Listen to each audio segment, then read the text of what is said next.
been a weird week in New York, weird energy. A few days ago, I saw a dude absolutely lose his mind in a subway.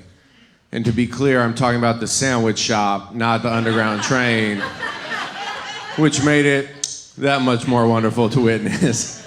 He ordered his foot-long turkey club, was going down the line saying what vegetables he wanted on his sandwich. He's like, I got some lettuce, some black olives, some pickles, some green peppers, some onions. More onions. More onions. More onions.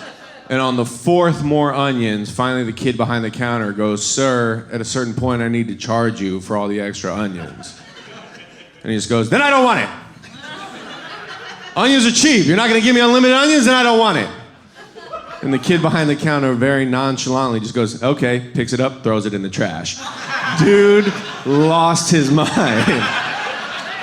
Because what he wanted was an apology or an argument. What he didn't want was the very specific kind of indifference that comes from a stoned teenager earning minimum wage to make sandwiches at a fast food restaurant. So this dude turns to leave, and as he gets to the door, he turns around and he goes, you just lost a customer. And I'm like, bro, their spokesperson was Jared.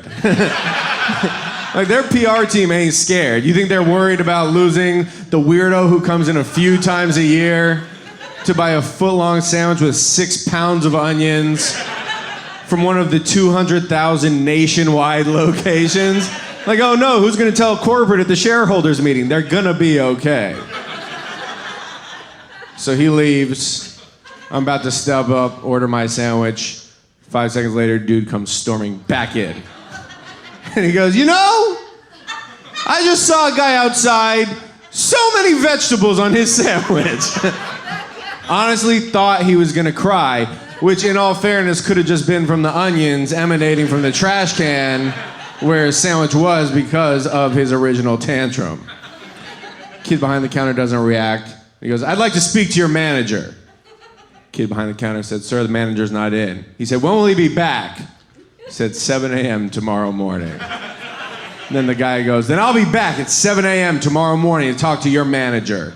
And that is when I finally took out my cell phone and set my alarm for 6:45 in the morning. Because there is no way I was gonna miss how this saga ended.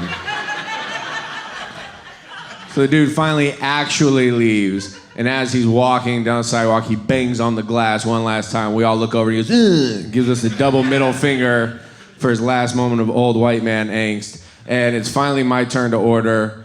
Kid behind the counter takes a sigh of relief, and he's like, I'm really sorry about that, sir. How can I help you? And I said, yes, I'd like an onion sandwich, please. So that was fun. Saw someone's getting married recently, or soon. Good for you, congratulations. I actually became an ordained minister about a month and a half ago. I did because a few of my friends got married and they asked me to officiate the wedding. And to legally officiate, I had to become an ordained minister. So I went online, paid $19, instantly ordained. For $19, you get the certificate, and for an extra $9, you can get a clergy parking pass. It's true. And I don't even own a car, but I know what a nightmare parking in the city can be, so I sprung for it, and I've been loaning the pass out to my friends with cars for $5 a day, and now I understand how easily corrupted religious leaders can become. Because I've only been an ordained minister for a month and a half, and I'm already running a very lucrative underground parking scheme. So it's exciting. The wedding was fun. I enjoyed officiating it, and it was good practice for me because I'm actually getting married next year. I got engaged 3 months ago. Thank you.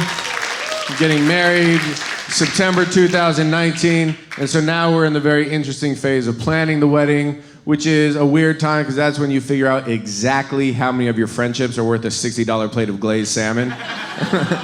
Like, we were going over the list, and my fiance was like, James? I was like, come on! Known him since I was 7 years old. It's $60. I love James. She's like, yeah, he's married. And I was like, it's $120. Fuck James.